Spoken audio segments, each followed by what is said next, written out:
Sa magitan ng mga Bible lesson at team building activities, pinalalim ng Vacation Bible School ang pananampalataya ng 68 kabataan sa Sariaya, Quezon na ikinasaya rin naman ng mga magulang na nakasaksi sa positibong epekto nito sa kanilang mga anak.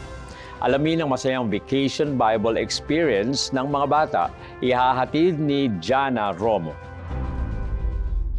Sa kabila ng maalinsangang panahon, kaisa ang Lutukan Adventist Church sa isinagawang programa ng Vacation Bible School na may temang Thunder Island, Where Jesus is Always With Me, sa Sitio Highlander, Lutukan 1, Sariaya, Quezon. Umabot sa 68 mga bata ang dumalo sa loob ng 5 araw na pag-aaral. Layunin ng naturang programa na palakasin ang mga bata sa kanilang mental at spiritual na pamumuhay habang sila ay umuusbong tungo sa kanilang paglaki.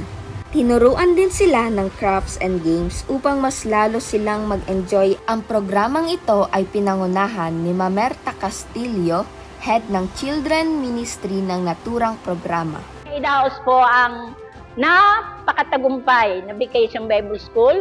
Narinig po natin sa mga testimony ng mga magulang na malaki po ang nakita nilang pagbabago sa kanilang mga anak sapagkat naramdaman nila na ang mga batang ito ay may natutuhan.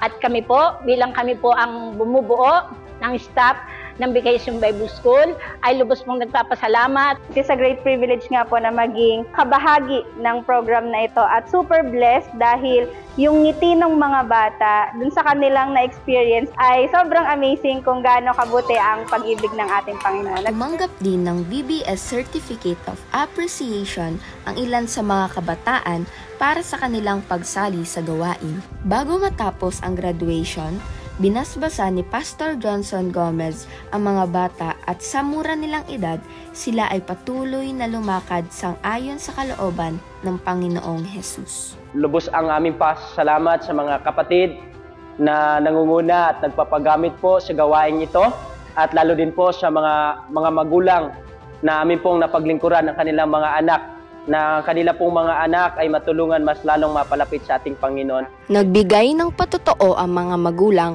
patungkol sa mga natutunan at naging karanasan ng kanilang mga anak sa VBS. Katuwa po at nakakantig ng puso po dahil po sila po ay maraming natututunan at na-apply po nila sa bahay. Mumulat po siya sa ibang environment na meron na about God. Nakita ko po sa kanya na naging excited siya at nagkaroon ng maraming tanong tungkol sa bagay na yun. Kaya po talaga pong sinagaan namin sa loob ng 5 araw na kami po ay maka-attend at ngayon po graduate na po siya. Kasi halubilo sila sa iba't ibang mga bata. Natututo po silang makisama at at the same time po marami po silang natututunan about sa Bible. Sana po mas marami pa pong taon ang lumipas na tuloy-tuloy po itong Bible Vacation School kasi napakaganda po ng na ituturo sa mga bata. Ganda pong idinudulot sa aming mga bata. Yun po ay sana ay muli ay magpatuloy pa rin taon-taon ang kanilang programang ito. At muli po lahat, maraming salamat po lahat sa ating Panginoon.